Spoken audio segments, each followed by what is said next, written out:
প্রিয় বন্ধুরা, এইমাত্র আবার লেটেস্ট খবর। রাতের মধ্যে আসছে ঝড় বৃষ্টি। আগামী 2 থেকে 3 ঘন্টার মধ্যে কলকাতা সহ বিভিন্ন জেলায় বজ্রপাত সহ ঝড় বৃষ্টি আসতে চলেছে। ধেয়ে আসছে ঘূর্ণিঝড়।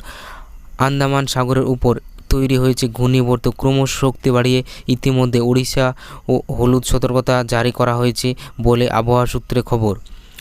এরই মাঝে দক্ষিণবঙ্গে আবহাওয়া পরিবর্তন। কয়েক ঘন্টার মধ্যে তুমুল ঝড় বৃষ্টি শুরু হতে চলেছে শহর কলকাতা সহ বিভিন্ন জেলাতে। আলিপুর আবহাওয়া দপ্তর সূত্রে জানা যাচ্ছে যে আগামী 2 থেকে 3 ঘন্টার মধ্যে কলকাতায় বজ্রপাত সহ বৃষ্টির পূর্বাভাস জারি করা হয়েছে। আবহাওয়া অফিস বলছে সপ্তাহ জুড়ে চলবে এই আবহাওয়া।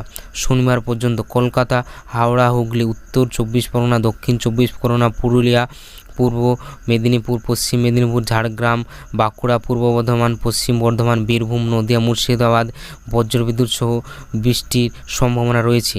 বৃষ্টির সঙ্গে কোনো কোনো এলাকায় 50 থেকে 60 কিলোমিটার বেগে ঝড়ো হাওয়া বইতে পারে। দক্ষিণবঙ্গের পাশাপাশি উত্তরবঙ্গ, দার্জিলিং, কালিম্পং, জলপাইগুড়ি, আলিপুরদুয়ার, কোচবিহার, উত্তর দিনাজপুর, দক্ষিণ দিনাজপুর, মালদা বজ্রবিদ্যুৎ সহ বৃষ্টি হতে পারে বলে জানাচ্ছে আলিপুর আবহাওয়া দপ্তর। এদিকে চোখ রাঙাচ্ছে ঘূর্ণিঝড়। আগামী সপ্তাহের আছড়ে পড়তে পারে সাইক্লোন। কোন পথে এগোবে ঘূর্ণিঝড় সে নিয়ে এখনও পূর্বাভাস দেয়নি আবহাওয়া অফিস।